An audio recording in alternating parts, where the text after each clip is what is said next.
Maestra Vida de Rubén Blades o Rubén Blades, como usted prefiera. Antes se pronunciaba más Blades. Ahora el propio Rubén está hablando de Blades a medida que su carrera en Hollywood como actor, que es muy ha ido en ascenso. No estoy haciendo una comparación cínica, ¿no?, entre el sueldo de Hollywood y el pronunciamiento del apellido.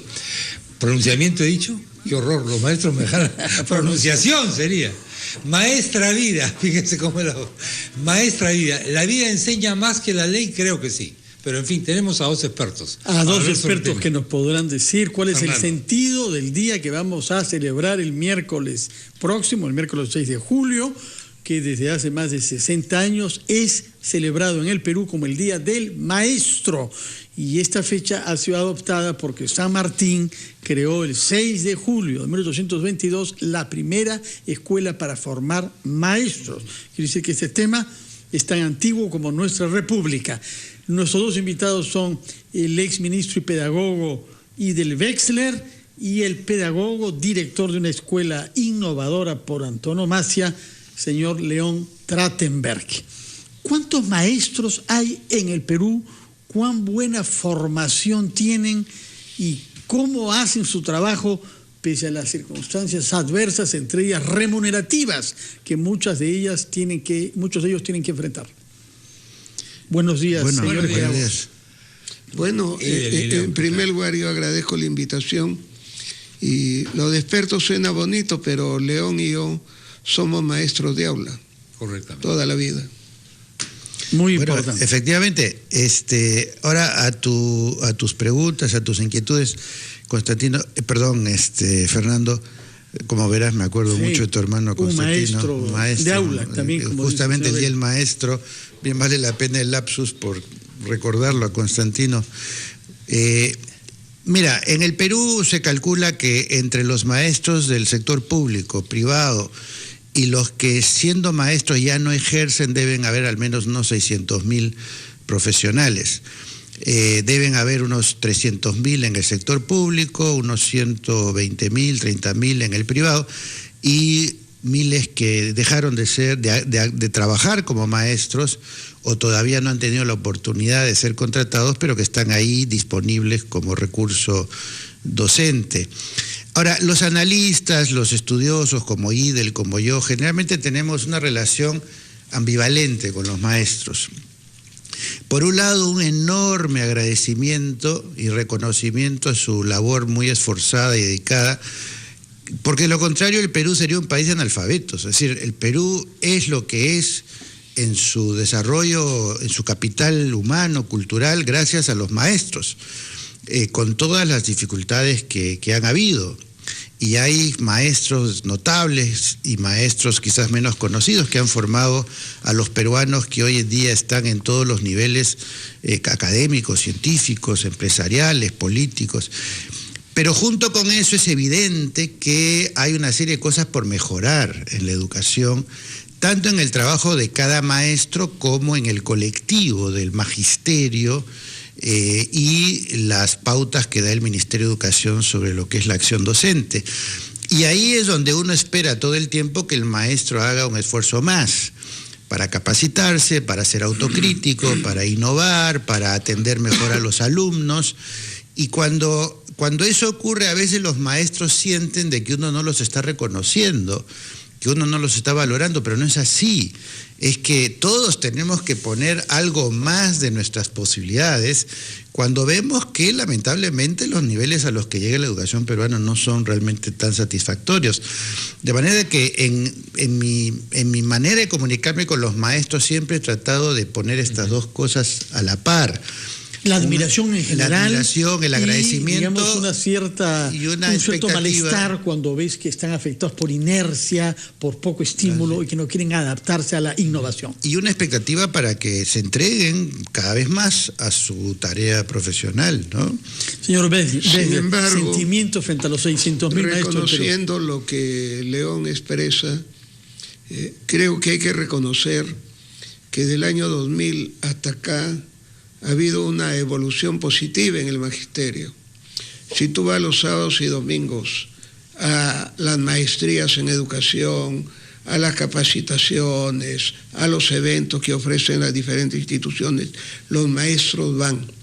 No digo que se ha resuelto el tema del debilitamiento de la profesión magisterial, porque ese debilitamiento tiene un origen en el criterio ideológico de la solidaridad de clase. Todos somos iguales. No nos olvidemos que del año 70 acá no se les decía profesores, sino sindicalmente trabajadores de la educación. Entonces había un criterio obrerista de igualdad y por lo tanto daba igual tener 30 años de servicio como tener un año de servicio.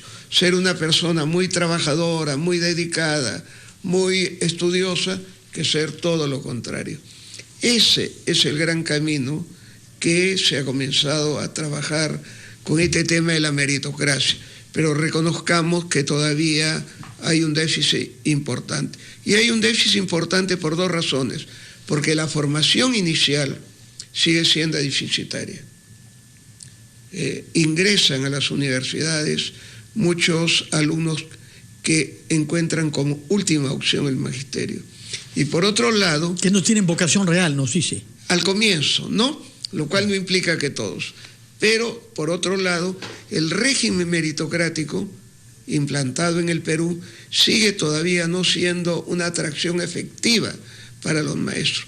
Por ejemplo, a mí me preocupa que hayan 100.000 maestros contratados y no los incorporan a la carrera para que tengan capacitación, evaluaciones y un mejor estatus remunerativo. Alguien dice que no son buenos, pero son buenos para enseñar como contratados a 1/3 del alumnado público en el Perú.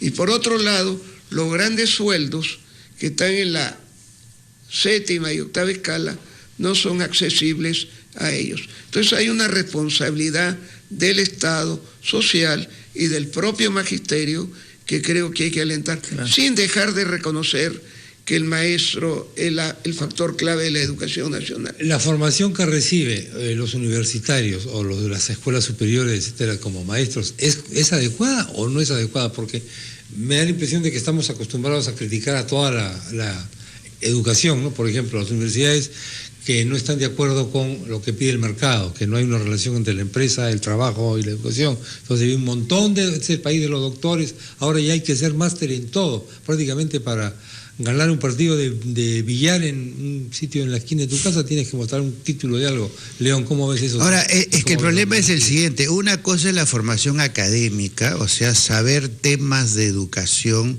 o inclusive investigar para sacar tu maestría, tu doctorado, y otra cosa es tener un piso en el aula. Ese es el tema. Pues. Y entender y sentir la experiencia de la educación desde el aula escolar, en el cual ocurren las interacciones profesor-alumno con el currículo, los materiales y la evaluación, que le dan un sentido de realidad a esta profesión. Y entonces lo que ocurre es que una gran cantidad de universidades e institutos, inclusive parte del personal del Ministerio de Educación, hace mucho tiempo que no pisan un aula y no tienen una presencia en la escuela. Y entonces empiezan a generarse normas y propuestas y currículos y planteamientos fuera de la realidad. Fuera de la realidad.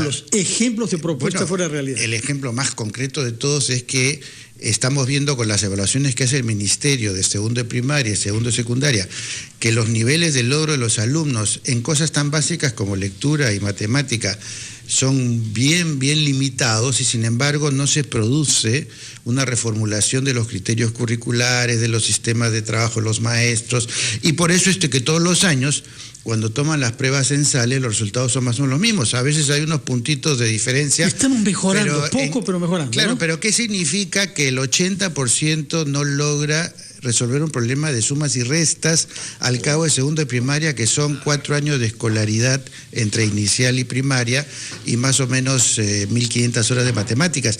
Es decir, algo anda mal que no está siendo replanteado, no está siendo revisado. ¿Y qué es eso que anda mal? la construcción de los conceptos desde la educación inicial en adelante por la presión de cumplir con los programas y con los ítems y los indicadores y las evaluaciones y demás que vienen desde fuera de la realidad de los niños. Hay niños en segundo grado que todavía no pueden leer. ¿Cómo van a resolver un enunciado de matemáticas en el cual le piden resolver una situación determinada cuando todavía no saben leer, todavía no entienden lo que leen? Es decir, no hay, digamos, no ha habido una especie de revisión de qué se está haciendo en esos grados para que la metodología de trabajo, para que el currículo, para la capacitación de docentes y demás produzca mejores resultados, porque el objetivo no debería ser cumplir el programa, el objetivo debería ser asegurarse que el niño tiene éxito. Y eso significa una cosa distinta para cada niño. Y tú no puedes agarrar un estándar o un indicador y decir, ese es el indicador común para todos, cuando todos los niños son distintos. Sí, y entonces, en lugar de apostar por el éxito de los niños y que su primer peldaño en la vida escolar sea de disfrute, de satisfacción, resulta que la mayoría de los peruanos reciben como mensaje desde primero y segundo de primaria, ustedes son unos fracasados. Sí. Porque eso es finalmente lo que dicen las pruebas que toma el ministerio.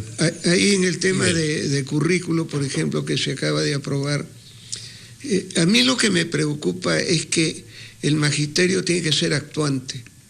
Ellos tienen la experiencia escolar, estudian 5 años.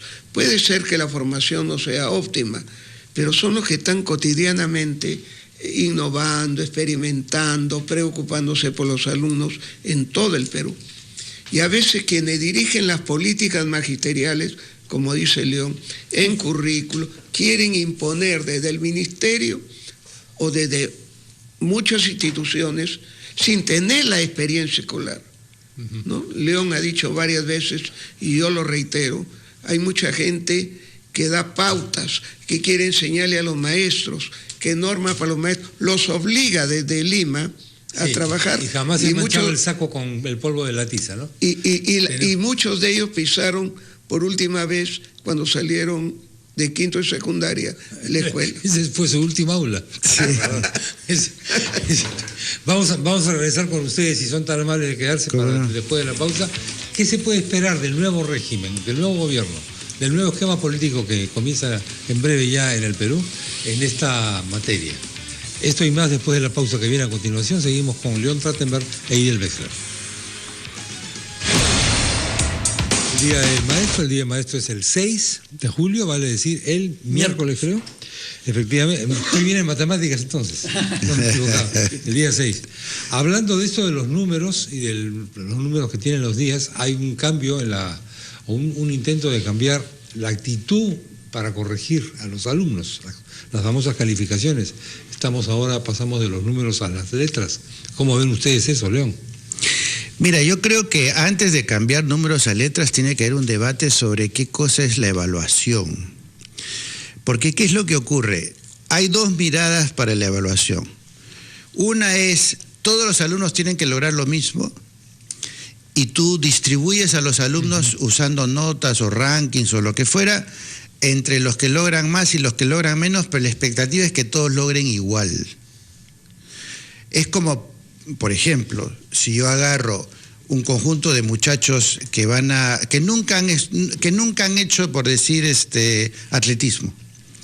Le doy a un entrenador 10 chicos y le digo, usted entrénelos, y todos tienen que correr 100 metros en 13 segundos al cabo de 3 meses.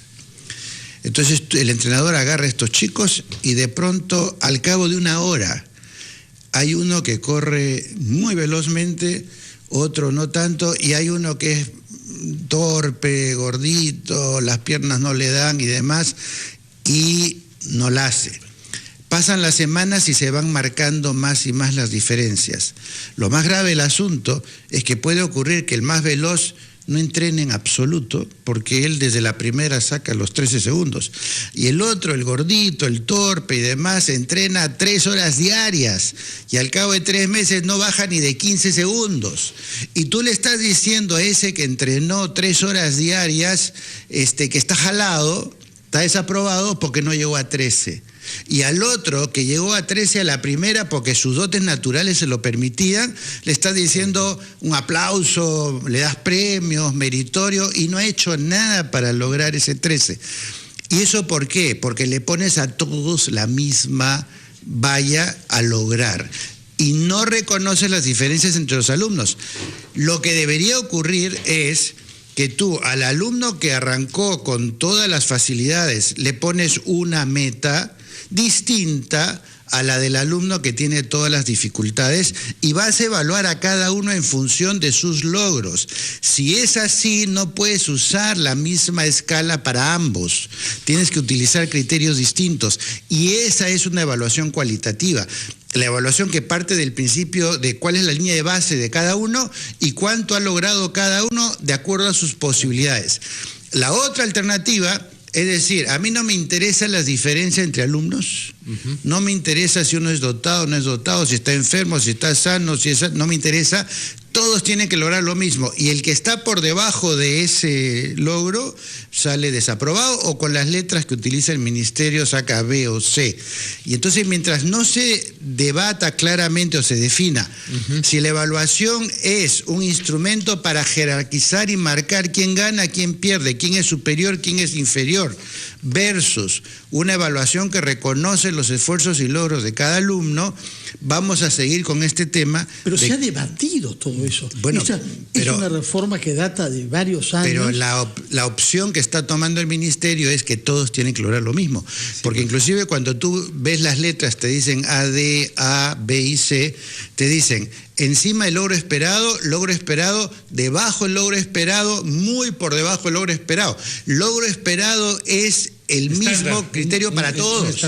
Y el que no llega a ese logro esperado para el más alto tiene que salir desaprobado, o sea, sacar B o C, que es una manera de ser desaprobado. Bueno, yo discrepo de León en un tema. La evaluación diferenciada requiere que todos los alumnos tengan igualdad de oportunidades para llegar a un nivel básico.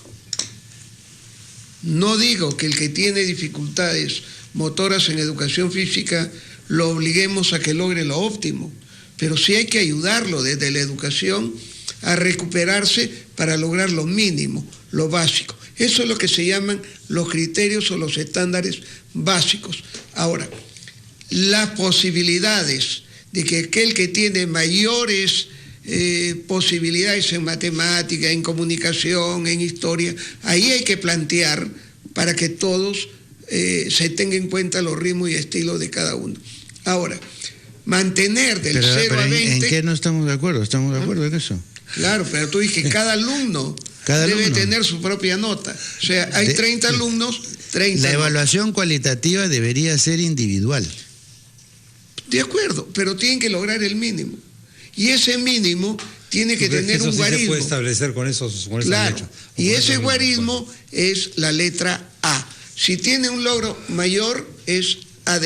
Si tiene más bajo, está en camino B. Ahora, lo contrario, yo no digo que sea perfecto. Hay muchas dificultades en su aplicación y el ministerio está haciendo mal en generalizarlo de un... Nos tenemos que ir no diría al recreo, pero sí a si me permite, Chema, una última palabrita. Yo le pediría a todos los alumnos y exalumnos de maestros que tocaron la vida de los niños en algún momento de su vida, que le escriban un mail, una carta a los maestros en un día como el Día del Maestro, agradeciendo, reconociendo, recordando qué fue aquello que dejó huellas en su vida. Muy interesante.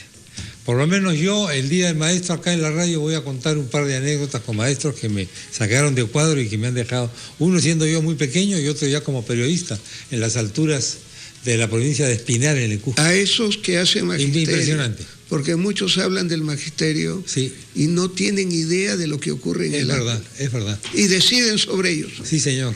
Señores, muchas gracias por estar con nosotros. Y del León. Y felicitaciones a ustedes Feliz día como maestros también. Claro que sí. Muchas gracias.